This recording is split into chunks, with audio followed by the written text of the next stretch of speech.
The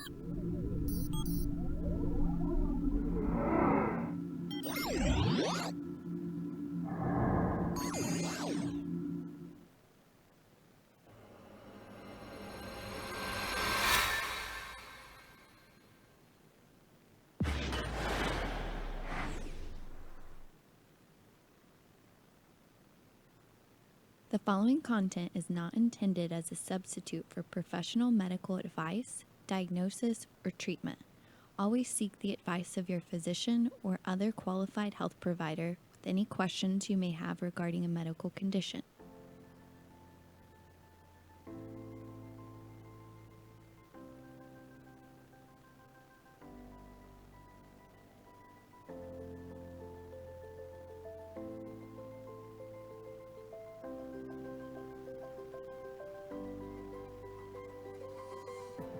You're listening to the Everyday Therapy Podcast. I'm JC Rader. And I'm Julianne Schroeder. And we're therapists bringing you honest conversations around emotional wellness and self-development. Inspired by our personal experiences in therapy and because of our clients, we realize therapy has so much to offer both on and off the couch. Listen for tips and tools to navigate all the challenges that life throws your way. To give us feedback on topics and guests, or for more information on our community events, counseling, or online services, contact us at everydaytherapypodcast.com. To our sponsors today. So Lifeology Institute is a group private practice here in the heart of Dallas, and they have locations all over the Metroplex. Fort Worth, Oak Cliff, Cedar Hills, their newest one, all over. And they offer all different types of counselors with different specialties as well as different price ranges. So starting, their interns start at $35 per session, and it goes up with your counselor's background and training. So definitely, if you've ever thought about seeking out counseling, they are an amazing resource. I train there as well as trust them so much. So we want to provide resources for you guys. So their motto is creative solutions to stuck problems. So they are out of the box thinkers. Yes, and on that same wavelength, with really valuing creativity and addressing mental health, they have come up with a school called Lifeology Institute for Psychotherapeutic Yoga, LISPY for short. And so LISPY is targeting mental health professionals as well as yogis and normal people looking to help others in this psychotherapeutic yoga, which takes both the Eastern and Western approach to healing and integrates that. So their next cycle actually is going to begin in September. So if you're interested, check out thelispyschool.com. Both JC and myself have graduated from the program, really trust and believe it because the mind-body connection is important to address. Absolutely. I love how you said normal. Who's normal? Oh, but right. Normal people. We're normal people. Not like us. Yeah, thanks for clarifying. By the way, yeah, normal is subjective. And I would say we're all just in the right way a little bit crazy. Yes, yes. So let's jump right into meet our guest for today, Dr. Samuel Gladding. Are you there, Dr. Gladding? Hello. I'm here. Yes. Good deal. So all the way from you're a professor at Wake Forest University in North Carolina. That's correct. Wow. And I got to meet you and hear you speak at the American Counseling Association conference in New Orleans this year. And I was just so honored to hear you speak about counseling and poetry and narratives and how the power of words can help influence your mental health and well-being. It was amazing. I was taking notes, and then I realized you put a PowerPoint up online, and so now I have that. But I also have the notes to go along with it. Good. Well, writing and poetry and literature really are central to mental health, I think. Yes, yeah, and it's such a different way of looking at therapy, right? So, like, typically you're talking to your therapist versus kind of writing stuff down or doing it by way of words in a different way, I guess. Sure. There's a lot of research on it, and it initially came from the great state of Texas, Oh, at the University of Texas. Uh, okay. James Pennybaker, I get no plugs for that. James Pennybaker was the kind of the originator of really hard line data on the therapeutic aspects of writing. Before Pennybaker, Sigmund Freud, and Mm. others had really hypothesized that writing was very therapeutic. But Pennybaker really proved it, and he's come out with the third of his books called Opening Up, and it's really a great book. What he found very quickly was that students who wrote 15 minutes a day, 3 days a week at the University of Texas, uh, were came after a month were much more mentally healthy, physically healthy. He actually drew blood, found their immune systems were better. And since that time, since that ancient date of 1991, when his book came out initially, uh, he has gone from, if you will, womb to tomb. He's gone from very young children to very old adults, and found that writing is therapeutic in all of these ages and stages. And so it's really evidence based, and it's a good thing to do. Yeah, that's fascinating. Yes, I mean, and mental health has a long ways to go in terms of really being addressed in the way that we really think that it needs to be. But a lot of our listeners are just everyday, quote unquote, can I use the word normal? Yeah, just average Average people. people. So, Yeah. some who have may have sought therapy or not. But it's great for them to be able to hear the evidence behind what works. And it Absolutely. just astounds me. That's 15 minutes a day for Yeah. 3 times a week. That's not a huge commitment. No, and actually, he's found you can cut it down to 10 minutes a day. Okay, so Uh, done further and that research to children who may not be able to write, let's say first graders or elementary school children, if they tell the story, uh, it works just as well. Um, and for older adults, those who are quite elderly, it can provide a life review, which is therapeutic in itself of finding meaning in their lives. So it really does seem to work for a lot of different people in a lot of different circumstances. Yeah, it seems so well rounded and offers so many different varieties of people a way to cope with just all the stresses of life and having that just a better overall quality of life. But I don't want to jump over your bio, Dr. Gladding. We were looking you up, and you've written quite a few books, published in many different languages, which is like pretty cool. And so we're honored to have you on with all of your accolades that you've had. Can you tell us a little bit about your background and how you got into counseling and writing as a form of mental health work? Sure. Um, well, the story is that I was not going to be a counselor initially. I was going to be a minister, and I went to Yale Divinity School and found out I was not going to be a divine.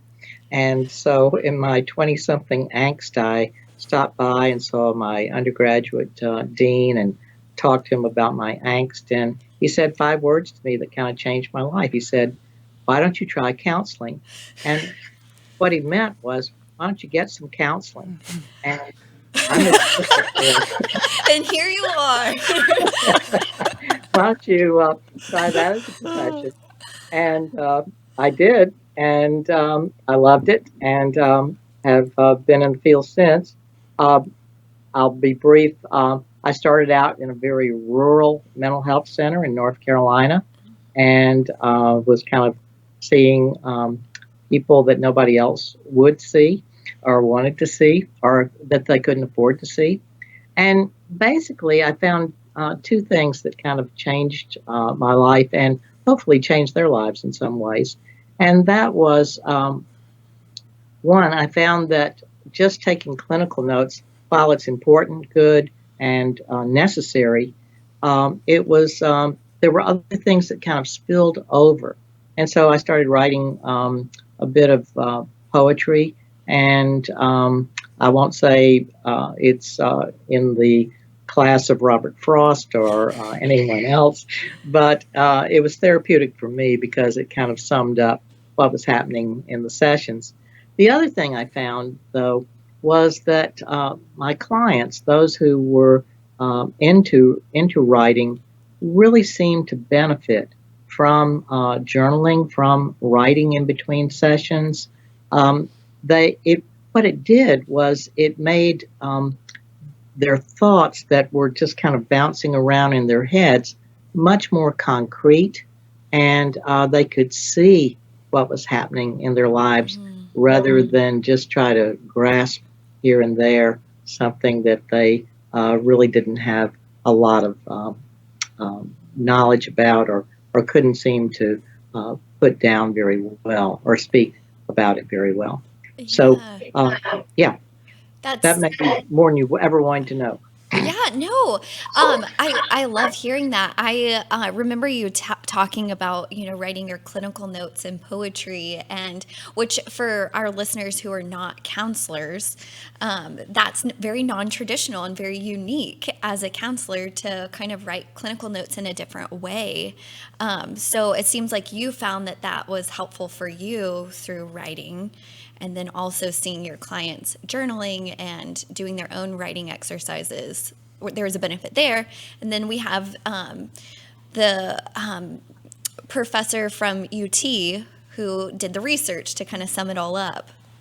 Right. Penny Baker was really good at doing that, um, and again through experimentation and realization of the helpfulness of writing, both I and my clients found it was useful. I'll say one last thing, if I can quote Bob Dylan, Oh, please do. and and that is. Dylan is famous for the little lyric, "You don't have to be a weatherman to know which way the wind is blowing." And I would say you don't have to be an English teacher, a literary professor, or anything else to know that writing can be good for you and is good for you. And again, we have study after study after study that seems to verify that. Yeah. Yeah. No, I love that. I think that is a barrier sometimes too when I suggest journaling in between sessions. I work with a lot of clients that also have tendencies to be perfectionistic. So this idea of like, how am I supposed to do this? I'm not skilled in this way, perhaps can impede their ability to do that. So with the clients that you've worked with, I mean, it seems like you have to sell them on the benefits of potentially and navigate through the barriers too. What have you found to be helpful? Oh, there are a lot of things I found to be helpful. I like what you just said. I think it's a telling and a selling, that you tell them what it's about, how it's helpful, and that you um, try to kind of sell it as a way of working so that they don't have to work as hard, and you don't either as the counselor, because it's right out there and you can see it. The great thing about writing and scriptotherapy, which means therapeutic writing, is that it makes the abstract concrete. It makes the what you couldn't put down otherwise very much in the palm of your hand, if you will. So a few things just to get to your question that I found useful. To start out with, something maybe like a 5-minute writing sprint that you get your iPhone and that you put your timer on for 5 minutes, and that you sit at a comfortable place and just simply write what comes to mind. Sometimes the late Satchel Paige, who was a wonderful pitcher, baseball pitcher, used to say, "Sometimes I sit and think, and sometimes I just sit." And sometimes words don't come to us, but a lot of times they do, and a lot of times they go deeper and deeper and deeper as we begin to put them down. And we find, as Freud would have said, our unconscious thoughts and feelings are those that we haven't made clear in the past. I think counseling's all about making the covert overt, and writing does that Yeah. in It a very seems, good way. yeah, because Sorry. I apologize for jumping in, but I just had this thought that I think writing could really provide a safe space. I mean, ultimately, therapy wants to be, it should be a safe space for people entering. And I can see that there'd be a level of honesty perhaps in writing that could become a little bit more, come easier. I don't know. Is that a potential? Yeah, I think you're right. Writing tells us who we are. I mean, if we look at anything from, say, the Diary of Anne Frank to modern day poets, we find that that it's safe and that it clarifies matters for us. I tell people I clarified my life when I got married because my wife is named Claire, but And she knows, and she's right all the time, she right? is right all the time. You've learned that phrase. Yes, honey, you were right. That's true. Uh, but she was a librarian, and Oh, that's interesting that I married a librarian, but I yeah. checked her out, and He's got jokes for days. so anyway, it was a lot of fun, Oh. and she is right, and she tells me is right on. Maybe that's why I have so many books. Love it. Did you Love ever it. do any stand-up comedy in your day? So, No. Well, if you Just should need another teaching. career path, we support okay, that. I'll remember. Dr. Gladding, is there anything else like in your lecture that I was present for, you talked about promoting positive mental health through writing. And is there anything else that you would like to say on the power of words before we get into maybe some specific techniques or tools people can use? Sure. Well, again, writing helps us know who we are. I once had a client who was just really struggling, and she, um, uh, tried writing it, and her first attempt at that was. I remember her words, and obviously she does too. But they were. Um, uh, Her writing was the words, they must come out. I feel them inside, just scurrying about. And she couldn't get hold of those words initially, but because they were quote scurrying about end of quote in her mind.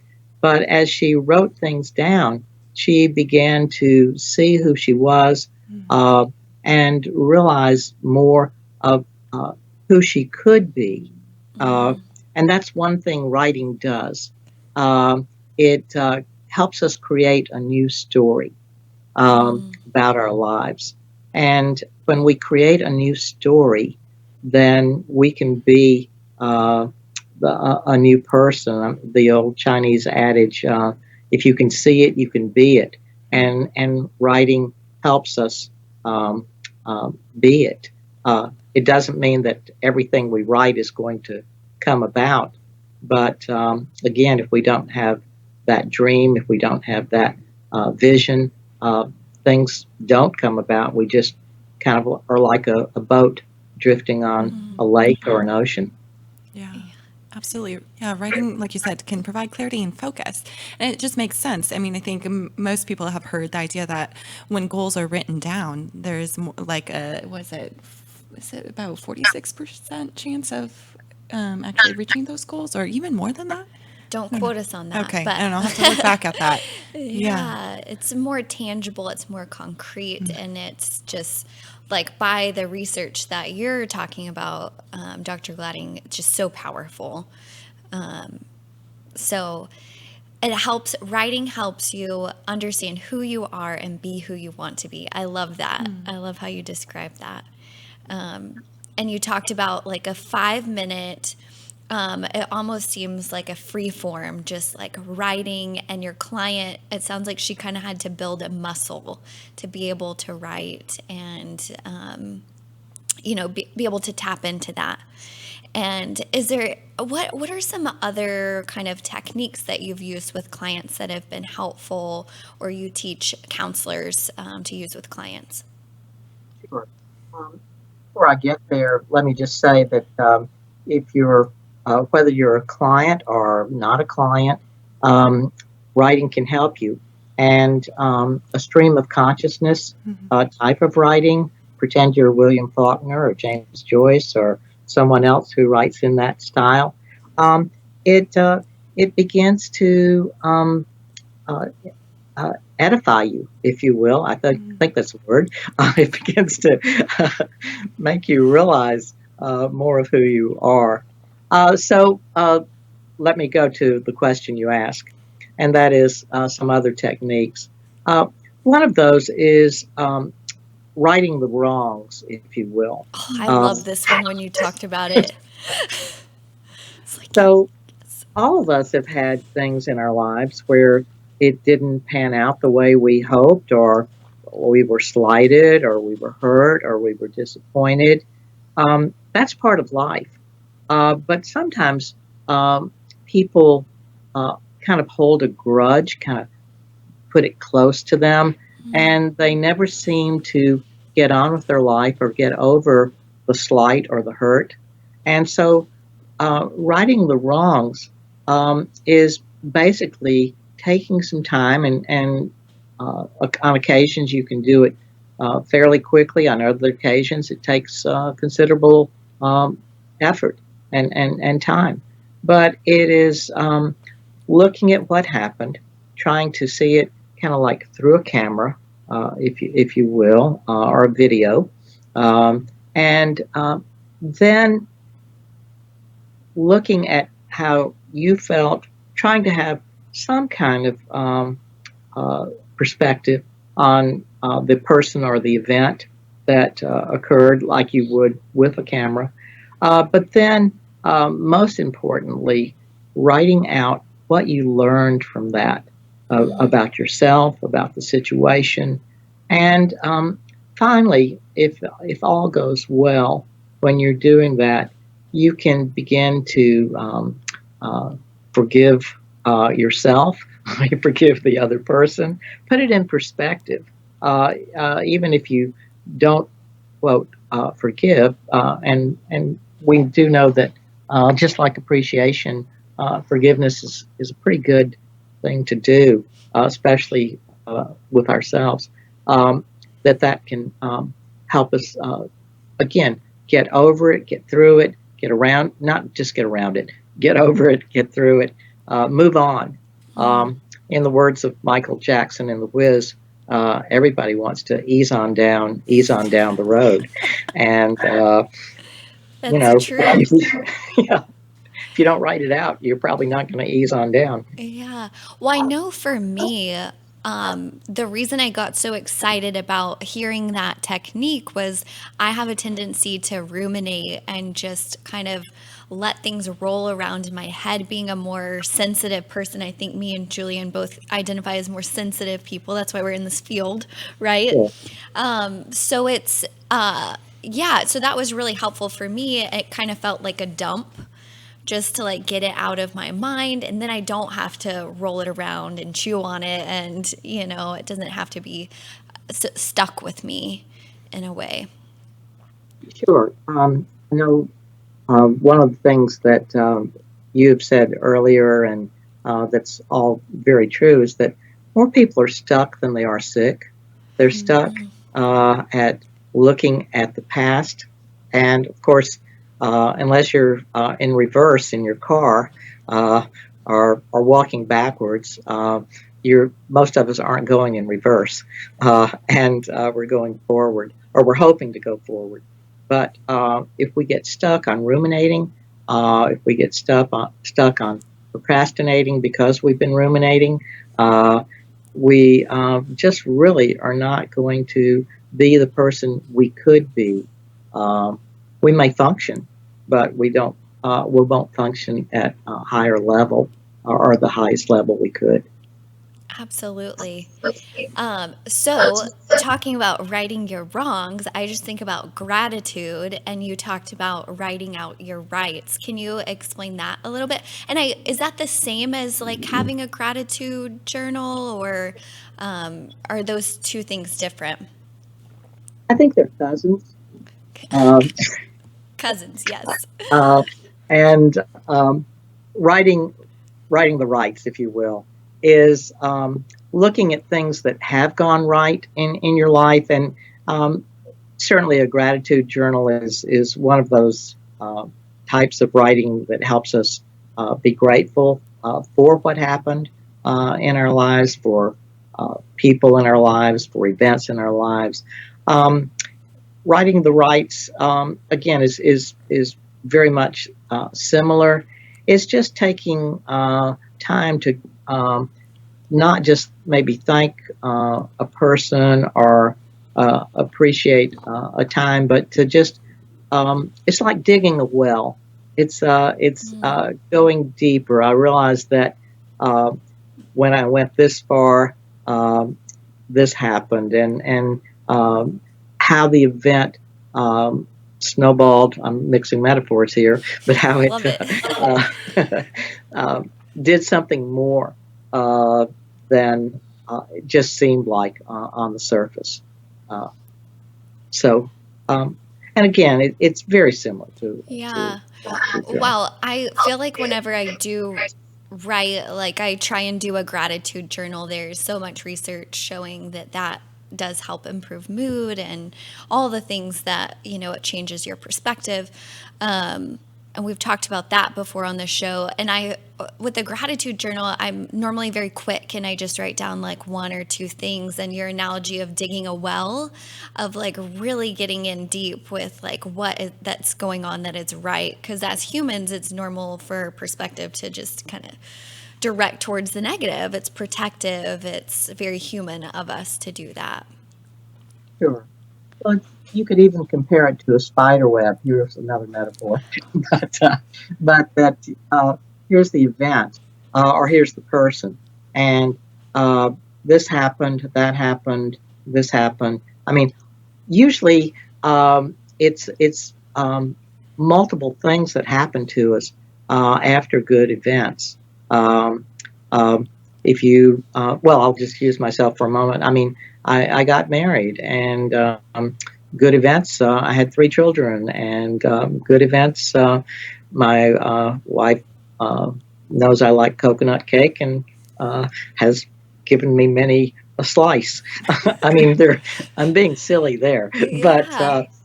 but you get the idea that and there that it's not just one thing that happens. Um, it's many things that ricochet off of the good event or the good person that we've met. Yes. Can you talk a little bit about and explain? I'm not even sure I fully understand it. So I think you call it scriptotherapy, the narrative therapy. Right. Um, well, Richard Reardon, who was at Georgia State, he's retired now, wrote a good deal about scriptotherapy, as Penny Baker and others have also.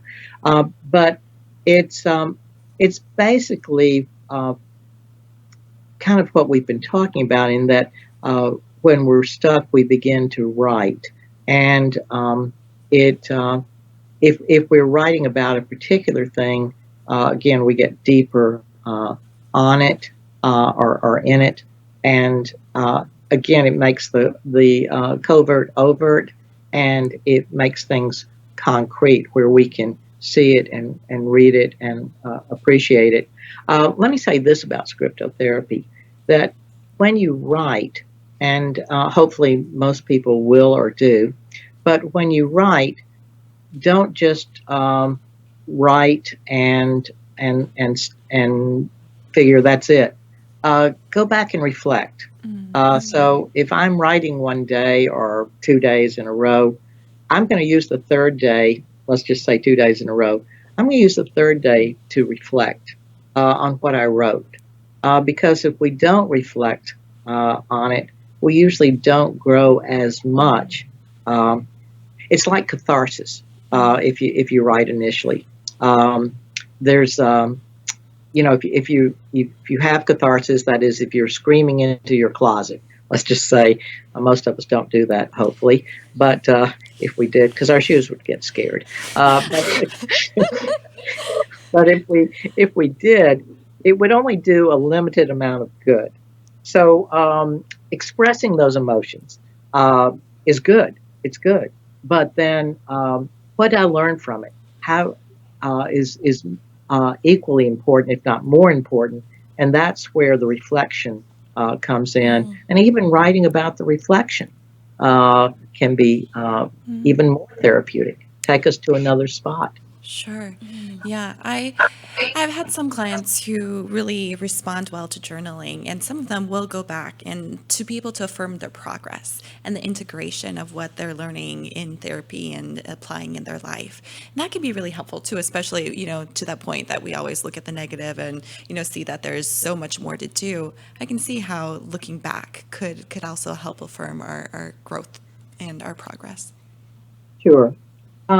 There used to be a television commercial for V8 juice, and the commercial would be the person would kind of hit their head, or kind of slap their head, hopefully not too hard, and they would say, instead of doing what I did, I could have had a V8. And so instead of doing what you've always done, if I can quote Santana, that lyric, it's if you always do what you've always done, you always get what you've always gotten. So why not a new road? Why not reflecting? Why not have a V8 instead of doing what you were planning to do, which you've always done before, which has never worked or has not worked very well? Yes. I'm an avid journaler. Like, I love to journal. And I think that that's the piece that I have been missing, is the reflective piece, because I will just like continue writing and it's something new versus maybe taking some time just to like sit with what I have written or write about what I have written. So that's, yeah, interesting and new for me to hear. Sure. Yeah. One of the things we find also is that a difference between men and women in general, not every individual, but in general, that men do not express their emotions very well. Many men, not every man. And we find that if men will write out what they want to say, especially if they're in a romantic relationship, they're much better at that romantic relationship than otherwise. Um, so if you're a man and you're in a romantic relationship, you might just not say all the words you want to say, but if you're writing them out beforehand, chances are you're going to be much more eloquent, and you're going to be much more romantic than you would be otherwise. Yes, tip to all of our men out there, and maybe the women can encourage their men to do that as well. Will you please write me a love letter? Yeah, or even, yeah, women that kind of struggle Yeah. verbalizing feelings or emotions. In a way, I can see that, like you're saying, kind of gender differences. Women Yeah. can have that struggle too. And I can see that also being helpful for having hard conversations. Yes, yes. Yeah. Right, and writing it down on how you're thinking, how you're feeling, how you're behaving in those cases, which are difficult, can give you some insight into what might be more productive and how you might say it. There's an old Peanuts cartoon where Lucy Van Pelt is balling up her fist like this, and Charlie Brown is standing next to her, and she says, "Charlie Brown, let me see if I can put this into words." That's frame one. The next frame is Charlie Brown. Let me see if I can put this into words. Second frame. Third frame is Lucy Van Pelt. Unfortunately, it's Charlie Brown on the kisser, and he's falling backwards. And the final fourth frame is Charlie Brown kind of looking up and saying, I wish you could have put that into words. Yes. Yes. Oh, yeah. I love that humor to illustrate. That was such a valid point. Yeah.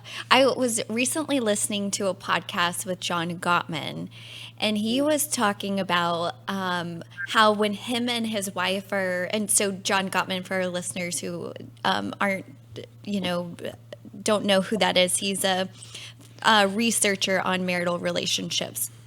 So you would think he would have a wonderful relationship and it would be perfect. But he says whenever him and his wife argue, he has to write it down because he's able to pause and kind of reflect like while she's talking, and will say like, let me make sure I got that, and write it down, which just speaks to the power of words, and exactly what you're talking about. Right. John Gottman is the guru, the master of marital relationships. Yes. Truly amazing person. Yes. Yeah. And you are our guru of words. So I wanted to also ask you, so, okay, it seems like scriptotherapy, narrative therapy is like kind of more kind of high level, like the theory, and then these are the different aspects within it. So another one that you talked about was rewriting your story. What does that look like? How does somebody like tap into that? I mean, it sounds a little self-explanatory, but walk us through it. Sure. Well, the idea comes a lot from Michael White, who is a marital and couple therapist in Australia, who's unfortunately died at an early age. Mm-hmm. But narrative therapy, which many of your listeners will know about, but the whole idea is that you don't have to live an unscripted life. In fact, if you do, it's kind of like being the little ball in a pinball machine. You're just ricocheting off everything that's around you. Now, we may love to play those games, but that's not a good way to live your life. So you kind of set it in motion. You set out certain goals in life to rewrite your story, or probably more or equally important, you go back and you look at the low spots as well as the high spots. Most people just tend to look at the high points in their lives, but one of the things that we know is that we usually learn more from our failures than we do our successes.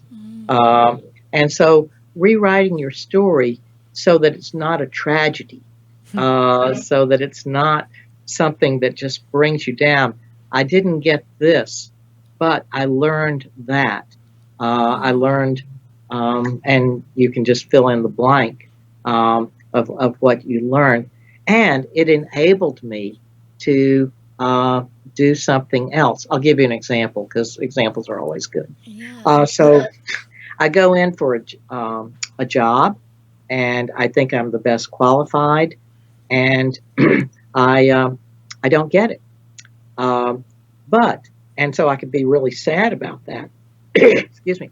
But the thing is, I can also, in rewriting that, talk about what I learned in a job interview, and how it helped me later, hopefully helped me later, to get a job that I wanted. I'll give you one more example. Yes, yeah, please.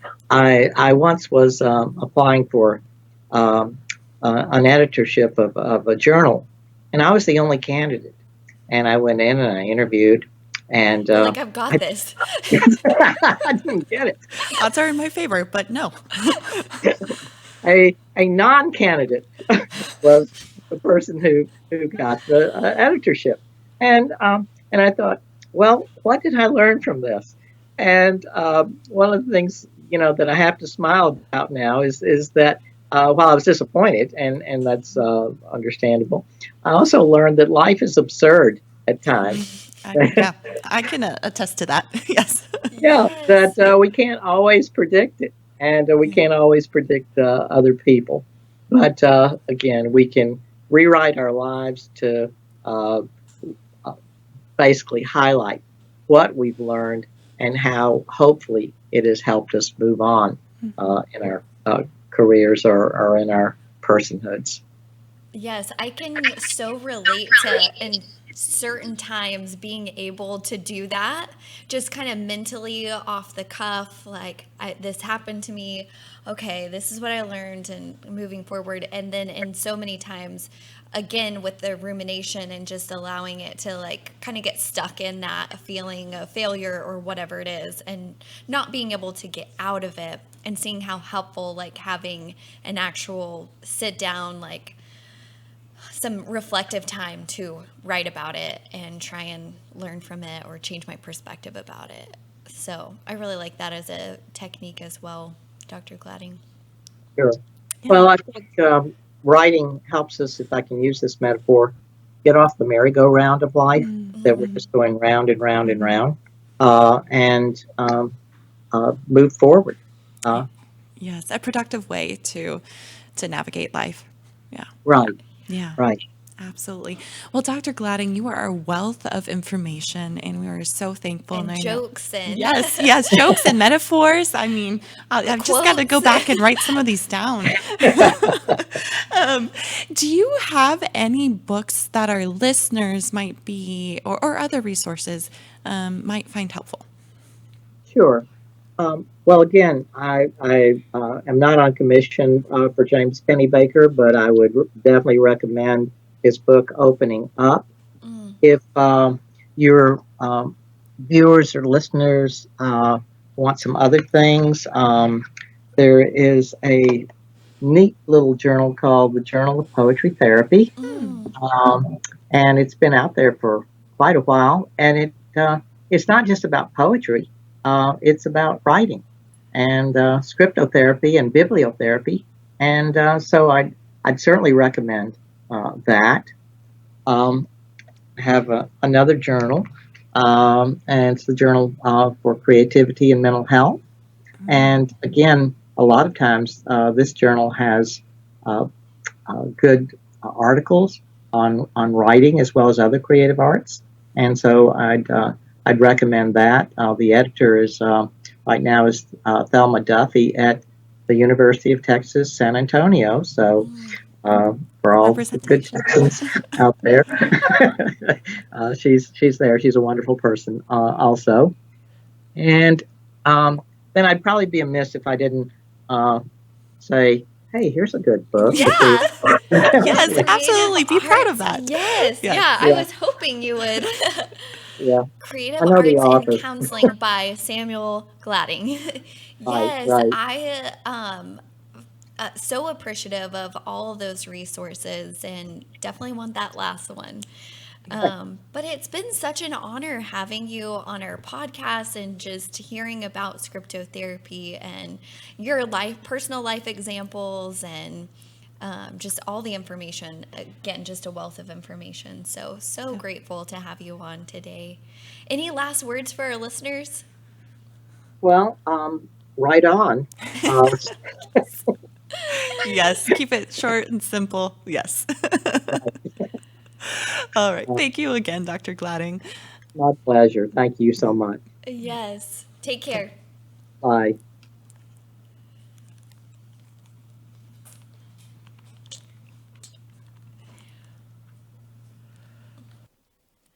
Thank you so much for listening to the Everyday Therapy Podcast. Don't forget to rate and review us on iTunes and share with your friends. It really helps us reach more people. We might only record once a week, but we're with you every day.